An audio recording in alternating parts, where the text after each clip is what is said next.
ever meet someone who just owns every room they walk into? Well, Cardi B recently proved she owns the courtroom too. She just won a civil lawsuit that everyone's been talking about. Here's the backstory. In 2018, Cardi was about 4 months pregnant with her first child. She had an appointment at the obstetrician's office, which was closed early to protect her privacy, since her pregnancy wasn't public yet. But the building's security guard, Imani Ellis, followed Cardi up to the 5th floor, said her name on the phone, and seemed to be filming her. Cardi said it freaked her out and sparked what she called a verbal fight. Alice accused Cardi of scratching her face with a long acrylic nail and spitting on her, claiming the scar needed cosmetic surgery. She sued Cardi for $24 million, including medical costs, emotional damages, and lost wages. When the verdict came down, Cardi told reporters outside the court, "I'm not even playing around. Even if I'm at my deathbed,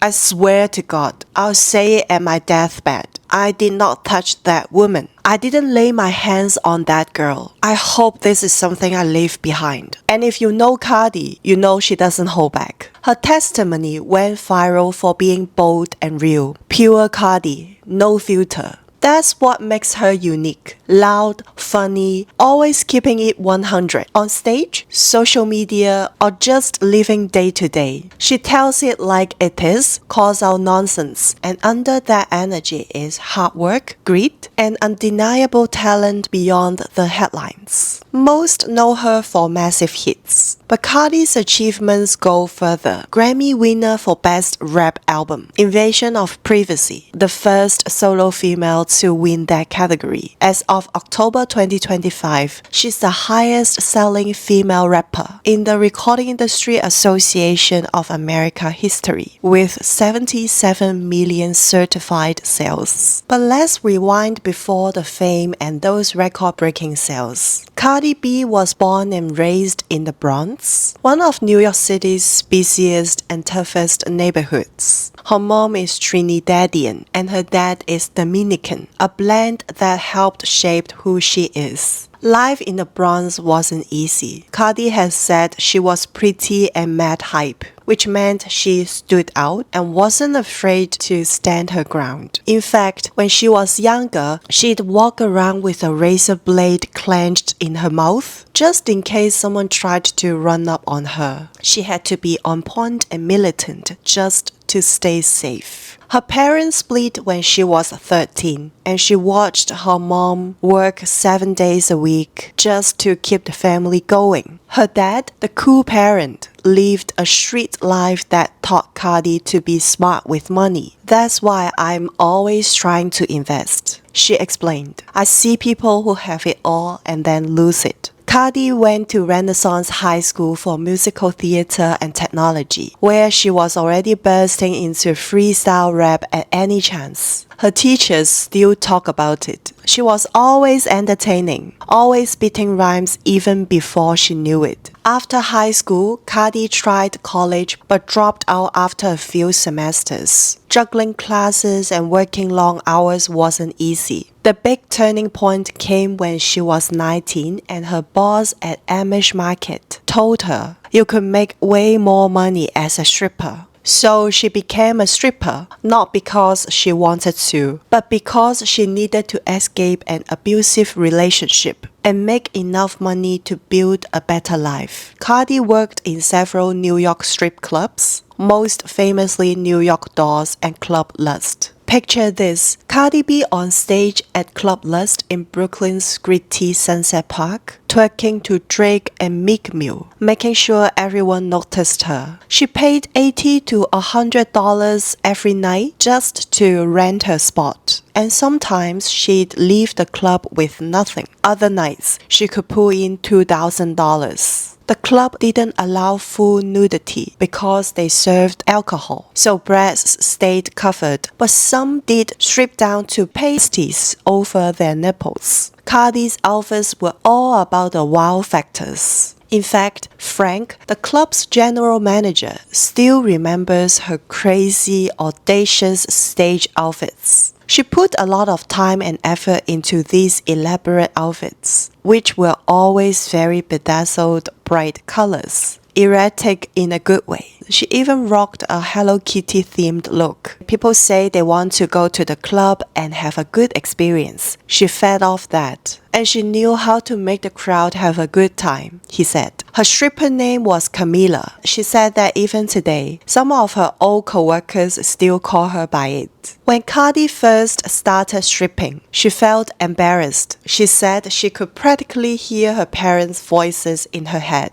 scolding her for the decision. But that shame didn't last long. The money was too good to ignore, and by 21, she'd managed to save $20,000, more than she'd ever imagined seeing at that age. Her plan was simple: quit stripping by 25, buy a house, and rent it out for income. But life had other plans. She ended up leaving the clubs at 23 instead, walking away with more than cash. She walked away with lessons in street smarts, confidence, and boundaries that would carry her through the wild world of fame. Cardi even tried using her stripper savings to go back to school, but juggling classes and work proved impossible. I kept missing classes, she later said. So I quit because I felt like I was already failing. It was such a disappointment. Besides stripping, Cardi B was already building her career. She just didn't know it yet. On Instagram, her mix of real,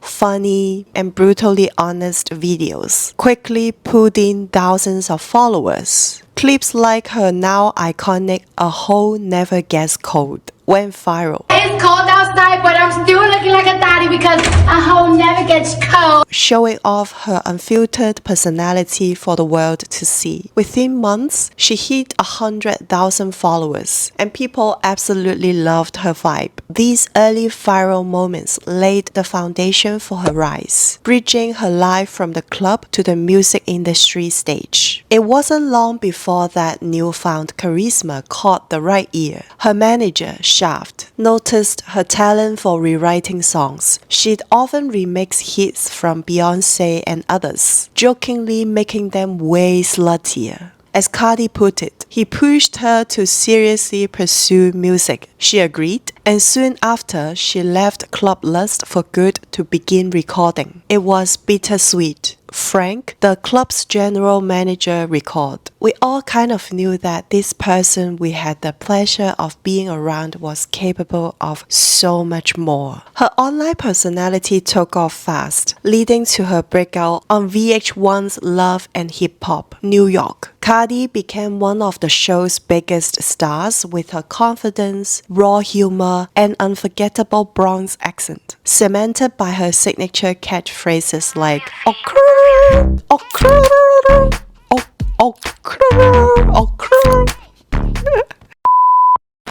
After 2 seasons on the show, Cardi decided to leave the show in 2017. Just a few months later, she announced she had signed a record deal with Atlantic Records. By that fall, she wasn't just an Instagram sensation anymore. She was on track to becoming hip-hop royalty. Her time on the reality show captured her rising star power and gave viewers a glimpse of her bold personality and relentless hustle, while her past later resurfaced, including her candid and controversial confessions about her days as a stripper. She never backed down or tried to hide it. A few years ago, Cardi surprised a lot of people during a live Instagram video when she admitted that back when she was a stripper, she sometimes drugged and robbed men who wanted to have sex with her. The original video was recorded just as her career was taking off. It was Cardi's way of responding to someone who said she didn't deserve her success because she hadn't put in the work. "I never claimed to be perfect or come from a perfect world," she said. In the video, she explained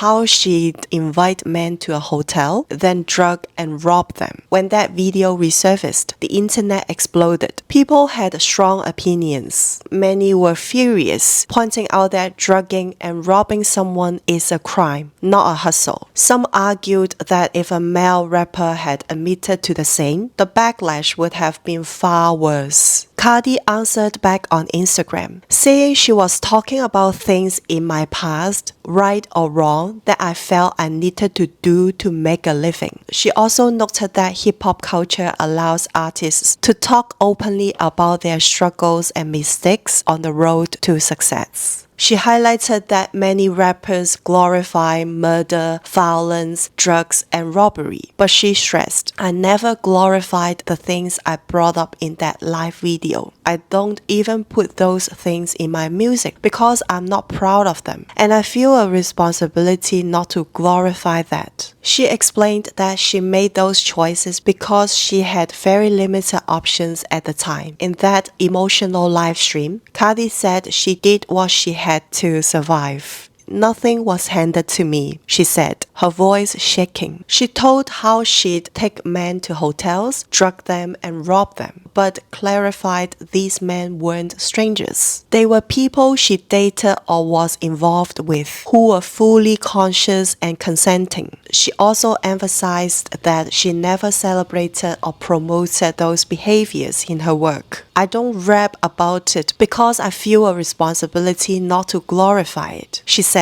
I was blessed to rise above it, but many women haven't. Today, Cardi's focus is on being better for herself, her family, and her future. And even though Cardi's come a long way from those early days, she never forgets where she started. Just last year, when she turned 32, she threw a birthday party that was really a full circle moment for her. She rocked this bold black mini dress she called her little thoughty dress. The funny part, the dress she originally planned to wear didn't fit. So she just hopped in a car and drove to Satin Dolls, the strip club where she worked for 4 years before making it big. She joked on Instagram, I got my ass in a truck and went to Satin Dolls, where I worked for 4 years, and bought this little dress because, baby, nothing was gonna stop this night.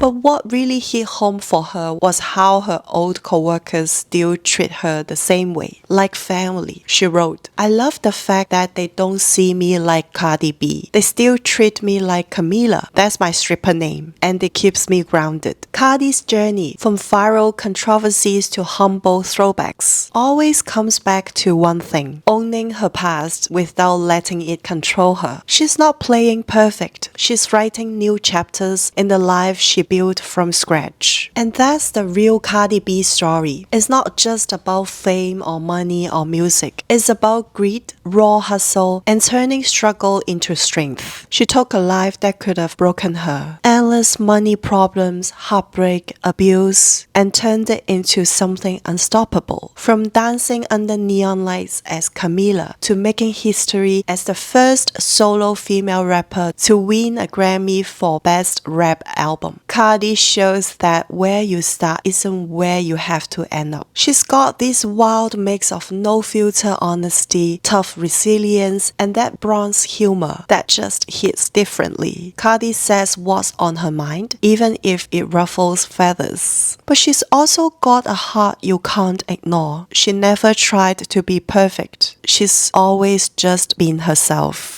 Alright, that wraps up today's episode. If you enjoyed diving into the early life of Cardi B, hit that like button, subscribe if you haven't already, and drop a comment below. Do you think Cardi's unfiltered truth helped her success or held her back? Let's get the conversation started. Thanks so much for listening. I'll catch you next time. Bye! Oh,